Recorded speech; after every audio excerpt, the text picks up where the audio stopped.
बिस्मिल्लाहिर्रहमानिर्रहीम। अस्सलाम वालेकुम जनाब। स्टोरीज मैंने दो शेयर करनी है। जजों को नवाजने के बाद प्लाटों की बंदर बाट शुरू हो गई है, इस पर बात करनी है। और तहरीक इंसाफ की फाइनल कॉल के बाद पार्टी के अंदर बहुत बड़ी बगावत हो गई है, इस पर भी बात करनी है। और इस पर भी बात करनी है कि बरतानवी अदालत ने नवाज शरीफ के बेटे हसन नवाज को दिवालिया करार दे दिया है। ये क्या चक्कर है, इस पर बात करनी है। बस जल्दी से आप चैनल सब्सक्राइब कीजिए, जहाँ घंटी का निशान बना हो उसे प्रेस कीजिए, ताकि हर नई आने वाली वीडियो आप तक पहुँचती रहे, आपको पूछना ना पड़े। और हमारे वाटर प्रोजेक्ट चल रहे हैं, अल्लाह के करम और आपके ताउन से लग रहे हैं। आप अपने मरहूमीन के इसाले सवाब के लिए एक वाटर प्रोजेक्ट ज़रूर लगाइए। प्यासों की प्यास बुझाइए, वो प्यासे जो जोड़ों वाला पानी पी रहे हैं। आ जाइए। सबसे पहले मैं आपको बड़ी मज़े की एक वीडियो ना दिखा दूँ। ऐसी वीडियो यकीन करें कि 14 तबक रोशन हो जाएंगे। ये लीजिए, ये लीजिए जनाब। ये ये फरमाइएगा कि एक राना सनाउल्लाह साहब ने कहा बड़ी सख्ती से निपटेंगे।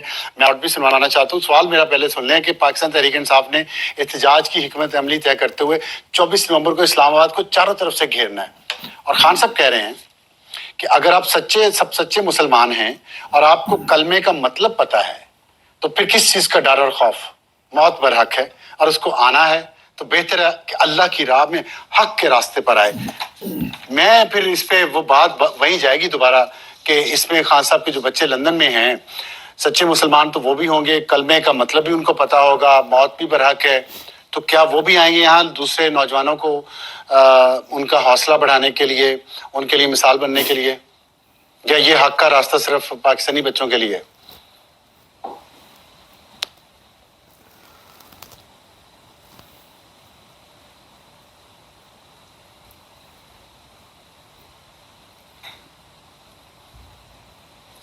अली मोहम्मद खान साहब, आपने वो सुना? मैंने कहा खान साहब जो हैं वो उन्होंने कहा कि हक का रास्ता है और सच्चे मुसलमान। सवाल ये था कि खान जी मैंने सुन लिया। अच्छा ठीक है, फरमाइए फरमाइए फरमाइए।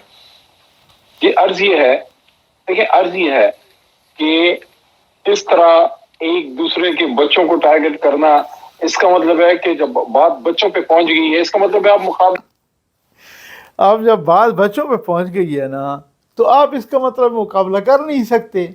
दूसरों के बच्चों को आग में जलाना है, दूसरों के बच्चों को यहाँ मरवाना है, दूसरों के बच्चों को यहाँ तकलीफ़ देनी है, दूसरों के बच्चों को कहना है अगर आपको कलमे का मतलब पता है, अगर आपको जिहाद करना है, आ जाइए, हम जिहाद कर रहे हैं। और अपने बच्चों को वहाँ बिठाना है। और अगर कोई सवाल हो तो फिर उसके बाद उस बेचारे पर को मेरा ख्याल है 10-15 सेकंड तक तो सख्ता तारी हो गया था। वो सख्ते में ही था। भाई अब मैं क्या कहूँ, बात क्या कहूँ। भाई हम तो दूसरों के बच्चों को जो धकेल रहे हैं सड़कों पर, तो क्या कहूँ कि खान साहब के बच्चे सच्चे मुसलमान नहीं हैं, उनको मौत का खौफ नहीं है, उनको कलमे का मतलब पता नहीं है। यार यकीन करें, जो यूथी हैं ना, वो वाकई उनका अपर चैम्बर फारिग है, उनका अपर चैम्बर ऐसा फारिग है। अब ये दूसरे साहब को सुन लें कि वो एहतजाज से पहले क्या कह रहे हैं। माशा, ये उनके तर्जुमान हैं। कल जो खान साहब ने 3 तर्जुमान मुकर्रर कर दिए, 3। एक तो सलमान अकरम राजा साहब तो जनरल सेक्रेटरी थे ही थे, अब 3 एक सलमान अकरम राजा साहब, एक उमर अयूब साहब, एक बैरिस्टर गौहर साहब। कैदी नंबर 804 ने अडियाला में बैठ के कहा 3 तर्जुमान हमने मुकर्रर कर दिए, और वो जबरान इलियास उनकी वो तर्जुमानी कर रहे हैं। उन्होंने ट्विटर पर, अब ये सलमान अकरम राजा क्या कह रहे हैं, ये सुन लीजिए ज़रा, ये सुन लीजिए। अजीज पाकिस्तानियों, अस्सलाम वालेकुम। मैं आज आपसे कुछ गुफ्तगू करना चाहता हूँ। मुझे कहा गया है कि शायद आज रात मुझे अगवा कर लिया जाए, आज नहीं तो कल। वो दिन अब दूर नहीं है जब शायद मैं खुलकर बात ना कर सकूं। मैं ये आपसे कहना चाहता हूँ कि पाकिस्तान, वो दिन अब दूर नहीं है कि शायद मैं अब आपसे बात न कर सकूं, इसलिए मैं शायद हो सकता है अगवा हो जाऊं, शायद हो सकता है गिरफ़्तार हो जाऊं। बहुत सारे रहनुमाओं की कोशिश है कि वो गिरफ़्तार ही हो जाएं, शायद वो उनकी कोशिश है कि वो अगवा हो जाएं। न रहेगा बांस, न बजेगी बांसुरी, क्योंकि ये जो बहुत सारे रहनुमा हैं یہ بہت سارے حوالوں سے اب بغاوت پھوٹ اٹھی ہے. اب پشاور کے بہت سارے جو سرکردہ یعنی لیڈران عہدے داران ہیں وہ استعفے دینے شروع ہو گئے ہیں، کچھ اور کے استعفے آنے شروع ہو جائیں گے.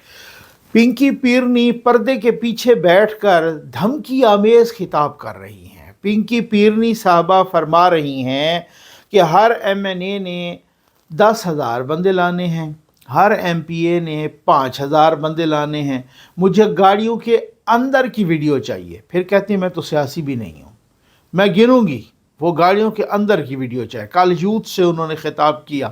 ساتھ ہی یہ بھی کہہ رہی ہیں کہ اگر کوئی اس ایونٹ سے پہلے یعنی 24 نومبر سے پہلے گرفتار ہو گیا تو وہ لوگ جو بندے نہیں لائیں گے وہ بھی اپنے آپ کو فارغ سمجھیں، اور جو گرفتار ہو گیا وہ بھی اپنے آپ کو فارغ سمجھے. یعنی پنکی آپ پہ اعتماد ہی نہیں کر رہی، وہ کہہ رہی ہیں یہ جان بوجھ کے گرفتار ہوتے ہیں.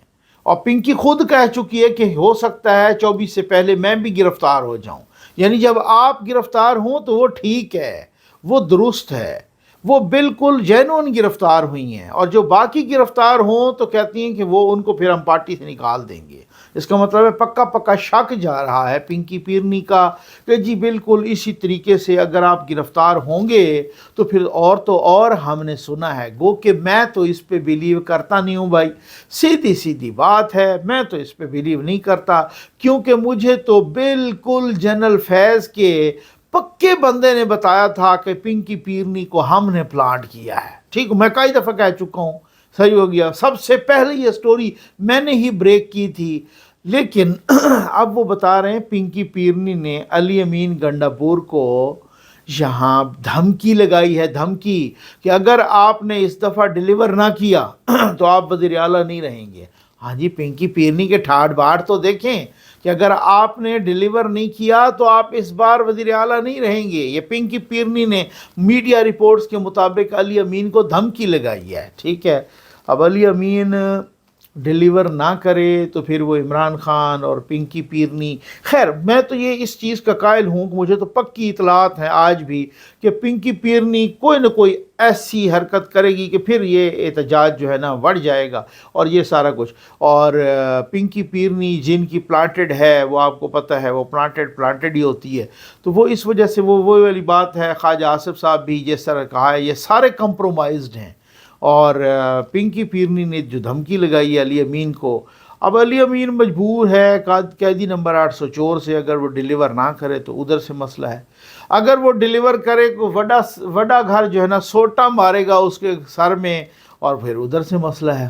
اب وہ بیچارہ ایک سینڈوچ بن کے رہ گیا ہے ادھر سے. وہ آپ نے لطیفہ تو سنا ہوگا نا، وہ ملا نصیر الدین کی 2 بیٹیاں جو کہ ایک بیاہی ہوئی تھی کسان کے ساتھ اور کاشتکار کے ساتھ، اور ایک بیاہی ہوئی تھی کمہار کے ساتھ. تو وہ ایک دن دونوں بیٹیوں کے گھر گئے باری باری. پہلے وہ کسان کے گھر گئے تو انہوں نے کہا کہ حال احوال پوچھا تو بیٹی نے کہا کہ ابو جی دعا کریں کہ بھائی بارش ہو جائے، ہماری فصل تیار ہے بالکل، اور بارش کی بہت ضرورت ہے، ہماری فصل اس سٹیج پر ہے، اگر بارش نہ ہوئی تو ہم برباد ہو جائیں گے. پھر اس کے بعد اٹھ کے وہ کمہار کے گھر گیا تو ادھر اس نے بیٹی نے کہا کہ ابو جی دعا کریں، ہمارے جو برتن ہیں نا وہ مٹی کے برتن بناتے تھے، برتن ہیں وہ بالکل تیار بنے پڑے ہیں، ابھی بنائے ہیں، ابھی سوکھے بھی نہیں ہیں، اگر بارش ہو گئی تو وہ سارے کے سارے برتن خراب ہو جائیں گے اور ہم برباد ہو جائیں گے. وہ بیچارہ گھر آ گیا خاموش. بیوی نے پوچھا کہ کیا ہے، کیا معاملہ ہے، آپ کیوں پریشان ہیں؟ تو اس نے کہا وہ بختاں علی ہیک تے پکی برباد ہے. یعنی مقصد کہنے کا یہ ہے کہ جس کے لیے بھی میں نے دعا کی نا دوسری تو پکی برباد ہے کیونکہ وہ الٹ ہی چل رہی ہیں. تو مقصد کہنے کا یہ ہے کہ علی امین جو ہے نا ادھر جائے یا ادھر جائے، ادھر کھائی ہے ادھر آگ ہے، ٹھیک ہے نا. تو یا اس میں اس حوالے سے وہ بیچارہ اس طرح سے مجبور ہے. اور کہا جا رہا ہے، ہمیں بتایا جا رہا ہے کہ جی پلان کیا ہے، بار بار ان چیزوں کو ڈسکس. کل میں نے جیسے کہا نا کہ بھائی چاہے کچھ بھی نہ ہو लेकिन खान साहब अटेंशन सीकर हैं, उन्होंने पूरे मीडिया को इसी पे लगा दिया, सोशल मीडिया को, इसके अलावा ख़बर ही कोई नहीं है। तो वो कहते हैं जनाब कि वो इस तरह की उसको टेक्निक्स आती हैं, तो वो खान साहब ने भी वही किया है। और वो अब बताया जा रहा है जी प्लान क्या है। मैं कल देख रहा था कुछ सोशल मीडिया पर, कुछ मीडिया पर, कुछ इस तरीके से कि जी प्लान क्या है इनका। भाई प्लान ये है कि वो यहाँ यूथी आएँ, रेड जोन में आएँ, शाहराह दस्तूर पे आएँ, वो जहाँ वज़ीर-ए-आज़म ऑफिस पे कब्ज़ा करें, सुप्रीम कोर्ट पे कब्ज़ा करें, बाकी इमारतों पे कब्ज़ा करें, पार्लियामेंट की बिल्डिंग के पे कब्ज़ा करें, फिर उसके बाद ब्लैकमेल करें कि अभी अभी खान साहब को रिहा करो। अब समझ आ गई आपको? ठीक है। अच्छा यार, मुझे नहीं पता कि अब वाकई यही प्लान है या जो भी है, लेकिन अगर वाकई यही प्लान है तो फिर आप इंसाफ से बताइए कि अगर फिर हम किस उम्मीद पे बैठे हैं कि जनाब हमारी इतनी बड़ी एजेंसीज़ हैं, इतनी बड़ी फ़ौज है, इतनी बड़ी पुलिस है, और इतना, और वो कैपिटल को भी सिक्योर नहीं कर सकते, और यूथ ये यहाँ आ जाते हैं और वज़ीर-ए-आज़म हाउस और यहाँ पर जो है ना पार्लियामेंट हाउस और ऐसी बिल्डिंग्स पर कब्ज़ा कर लेते हैं, और फिर तो कल को कोई भी चले और कब्ज़ा कर ले। कल को तो फिर वो ये है कि तालिबान कुछ भी हो, ये जो टीटीपी खारजी हैं उनसे तो बहुत ज़्यादा स्ट्रांग हैं, वो तो असले की ज़ोर पे आएँ और यहाँ पर कब्ज़ा कर लें। और अगर ये थेरी है और ये नज़रिया है कि वो लाशें गिराना चाहते हैं और हम लाशें गिराना नहीं चाहते, अगर यही है सुलह कुल कि जनाब अब क्या हो, ये भी यहाँ पे सूरत हाल तो वही मुल्ला नसीरुद्दीन वाली बन रही है कि वो चाहते हैं पीटीआई वाले कि लाशें गिरें तो इस पर सियासत करें, हम चाहते हैं कि लाशें ना गिरें। अब ये मामलात दोनों की उलट हैं। अगर ऐसा ही है और फिर भी वो उनको कब्ज़ा करने के लिए आने दिया जाता है या शाहराह दस्तूर पर या इस्लामाबाद की हदूद में या रेड जोन में, ब्लू एरिया में, तो फिर इसका मतलब तो ये है कि फिर आप ऐसा करें, चूड़ियाँ ख़रीदें, पहनें और घर जाएं। अगर ऐसा ही है, यही कुछ करना है और दोबारा हमें शाहराह दस्तूर पर या रेड जोन में या डी चौक पर या इधर उधर आग लगती हुई दोबारा दरख्तों को, मेट्रो स्टेशंस को और दोबारा आग लगती हुई दिखाई दी, तो फिर तो मैं समझता हूँ, और इस्लामाबाद के अंदर वो आ जाते हैं, तो फिर अगर यही तमाशा लगा रहा तो फिर 1 महीने बाद उन्होंने फिर फाइनल कॉल कर कह देनी है। खैर, अब देखते हैं कि होता क्या है। भाई प्लाटों की बंदरबाट शुरू हो गई, जजों को नवाजा गया है, और जनाब माशाअल्लाह माशाअल्लाह अब जो है प्लाटों की बंदरबाट, माशाअल्लाह, आप एक दफ़ा माशाअल्लाह कह दें। कैसे? मैं बताता हूँ आपको। ये E11 सेक्टर है। E11 सेक्टर इस्लामाबाद का पोश एरिया है, पोश एरिया। आज जो वहाँ मार्केट रेट उसका लग रहा है, एक मरले का 50 लाख रुपए, एक मरले का 50 लाख रुपए। और अगर आप एक कनाल का देखें तो तकरीबन 10 करोड़ रुपया बनता है, 10 करोड़ रुपया। ठीक, वहाँ ब्यूरोक्रेट्स और पुलिस अफसरान को जिस रेट पर प्लाट जारी किए गए हैं या करने का फ़ैसला कर लिया गया है, ये डॉन की स्टोरी है। ठीक हो गया? तो वो कह रहे हैं कि जनाब उनको प्लाट आज से 20-25 साल पहले वाले रेट में मिलेगा। गरीब हैं बेचारे, ठीक है ना। आज से 20-25 साल पहले वाले रेट पे उनको प्लाट मिलेगा। भाई मुफ्ती दे देते, इतना क्यों, ऐसे तकल्लुफ़ की क्या ज़रूरत थी। उनको प्लाट तकरीबन कोई 1.5 करोड़ या 1 करोड़ 57 लाख पे मिल रहा है, और ये प्लाट एक्चुअल जो आजकल उसकी प्राइस है, मार्केट प्राइस, वो उसकी 10 करोड़ रुपया कनाल है। अब आप अंदाज़ा तो कीजिए, 50%, ये तो तकरीबन को यूँ समझ लीजिए कि 20% से भी कम मिल रहा है। अब 20% से भी कम मिल रहा है, और बड़े बड़े लोग इसमें इस गंगा में हाथ धो रहे हैं माशाल्लाह। E11 सेक्टर आपको पता है अच्छी तरह से कि ये जो लोग जानते हैं ये किस तरीके से, तो जो IG कुछ तो एक्स सेक्रेटरी भी हैं, कुछ और लोग भी हैं इसमें माशाल्लाह। खैबर पख्तूनख्वा के IG अख्तर हयात ख़ान, इन्होंने भी माशाल्लाह गंगा में हाथ धोए, और पंजाब के IG डॉक्टर उस्मान अनवर साहब माशाल्लाह, इनकी भी लॉटरी निकली है, और साबिर अहमद हैं, ये इनकम्बेंट नेशनल पुलिस फाउंडेशन के मैनेजिंग डायरेक्टर हैं, इनकी भी लॉटरी निकली है। DIG ہیں کریم خان، ان کی بھی لاٹری نکلی ہے، سید علی محسن صاحب ہیں، ان کی بھی لاٹری نکلی ہے، اور ماشاءاللہ پلاٹ 1.5 کروڑ پہ جو 10 لاکھ والا پلاٹ ہے۔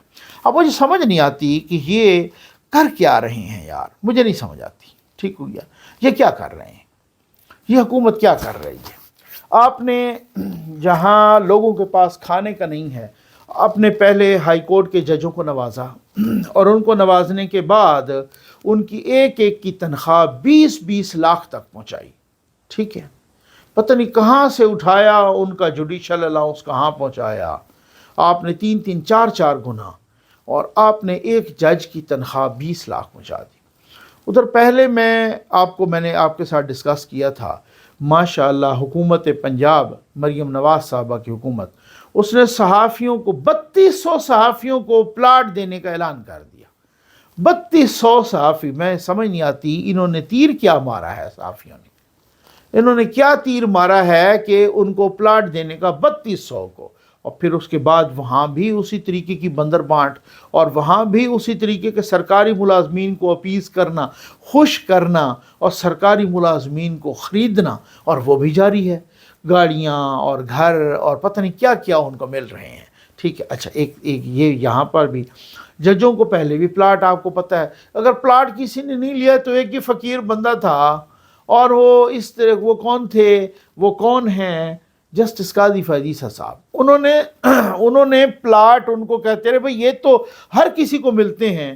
وہ آپ ذرا سامنے آئے نا کہ کچھ ججز ایسے تھے جنہوں نے 3 لیے، مطلب ہے مہان ججز، بہت بڑے جو ہے نا انصاف کرنے والے، انصاف کے پیکر، انصاف کے چیمپئن، جو قانون اور آئین کے حکمرانی چاہتے تھے، انہوں نے ان کالونیز میں بھی پلاٹ لیے جو ملازمین کی کالونیز تھیں، یعنی جو سپریم کورٹ کے ملازمین کی کالونیز تھیں، ان میں بھی ججوں نے پلاٹ بٹور لیے، 3 پلاٹ، اور جرنیلوں کے پلاٹ تو آپ کو پتہ ہے ماشاءاللہ عمر ایوب صاحب کے دادا، وہ جنرل ایوب صاحب رکھ کے گئے تھے، اور پھر وہ ریت ختم نہیں ہوئی۔ وہ ہمارے دوست کہتے ہیں کرنل انعام الرحیم صاحب، وہ کہتے ہیں جب کوئی میجر جنرل بنتا ہے نا، پہلی فائل جب اس کے آتی ہے نا سامنے، اس میں پلاٹ کی مبارکباد دی جاتی ہے، اور جی ایک پلاٹ ہے، یہ آپ کا منتظر ہے، اور پھر اس کے بعد لیفٹننٹ جنرل، اور پھر آگے، اور وہ پھر جس طریقے سے وہ وہاں تو ویسے ہی، وہ پلاٹوں والا تو مسئلہ وہ ادھر تو وہ پھر ویسے ہی ہے، آپ کو پتہ ہے۔ اب صحافیوں کو بھی مل گئے، اب ججوں کو بھی ماشاءاللہ، ججوں کو ویسے ہی نواز دیا گیا، اور اب بیوروکریسی، ان کو پہلے بھی ملتے تھے، اور حیرت کی بات ہے کہ جو 10 کروڑ کا پلاٹ ہے ان کو 1.5 کروڑ میں مل رہا ہے۔ یہی ہے، ایک طرف یہ ہے، دوسری طرف کھانے کا آٹا نہیں ہے، مطلب میں حیران ہوں، میں خیر حیران تو نہیں ہوں، لیکن اب کیا کہے بندہ کہ بھئی اس میں وہ کیا کر رہے ہیں۔ دوسری طرف آپ اپنے ان کو دیکھ لیں ماشاءاللہ، جو ان کے نون لیگ کے کارکنان ہیں، جو نون لیگ کے اس طریقے کے وہ ہیں اپنے ورکرز ہیں، وہ نالاں ہیں۔ اب کل میں دیکھ رہا تھا، یہ اختیار ولی صاحب ہیں، آپ کو پتہ ہے کون نہیں جانتا، یہ MPA بھی ہیں نون لیگ کے خیبر پختونخوا سے، غالباً نوشہرہ سے، اور یہ جناب نون لیگ کے بڑے اہم رہنما ہیں، بڑے ووکل ہیں، میڈیا پر اپنے پارٹی کا بہت کامیابی سے اور بہت ہی دبنگ انداز میں یہ دفاع بھی کرتے ہیں، اپنے لیڈران کا بھی، پارٹی کا بھی۔ یار کل انہوں نے نا بڑا عجیب و غریب قسم کا یہ کر لیا ٹویٹ کہ مسلم لیگ نون کی کچھ بااثر قوتیں گزشتہ 2 سال سے ان سازشوں اور کوششوں میں مصروف ہیں کہ مجھے کسی بھی طریقے سے پارٹی سے نکال دیا جائے۔ یہ اختیار ولی صاحب کہہ رہے ہیں، ٹھیک۔ یہ شرارتیں دن بدن بڑھتی جا رہی ہیں، کسی پارٹی رہنما و کارکن کو وفاقی حکومت کی ہوا تک نہیں لگنے دی جا رہی، تاکہ لوگ اتنے تنگ ہوں کہ مجبور ہو کر پارٹی چھوڑ دیں۔ میری مسلم لیگ نون سے وابستگی کے 34 سالہ کیریئر کو اگر کسی نے برباد کرنے کی کوشش کی تو رد عمل میں ان کے اپنے پلے بھی کچھ نہیں رہے گا۔ 24 نومبر کے بعد کھل کر تمام معاملات اور تفصیلات دلیل اور ثبوت کے ساتھ سامنے لے کر آؤں گا۔ पार्टी फोरम पर कोई इजलास हो नहीं रहा, इसलिए ये बात रिकॉर्ड पर लाना चाहता हूँ कि कल जो कुछ भी होगा वो अचानक नहीं होगा और ना ही मैं उसका ज़िम्मेदार होऊंगा। उन्होंने नवाज़ शरीफ साहब को भी टैग किया, शहबाज शरीफ साहब को भी, मरियम नवाज़ साहबा को भी, इसहाक डार साहब को भी, ख्वाजा आसिफ साहब को भी, अताउल्लाह तारड़ को भी, इन सब को साथ टैग किया। ये हालात हैं। और दूसरी तरफ आप हालात देखें तो बंदर बांट शुरू है। बिलावल साहब अपनी जगह नाराज़ हैं, कारकुनान अपनी जगह नाराज़ हैं। माशाअल्लाह पंजाब और वफाकी हुकूमत की वैसे कोई नहीं बन रही, और वो चूँकि क्यों नहीं, उसकी वजूहात हैं कुछ, उसकी वजूहात अगली वीडियो में बयान करूँगा, और ऐसी बयान करूँगा कि आपके रोंगटे खड़े हो जाएंगे। उम्मीद है आपको वीडियो पसंद आई होगी। आपका बहुत बहुत शुक्रिया।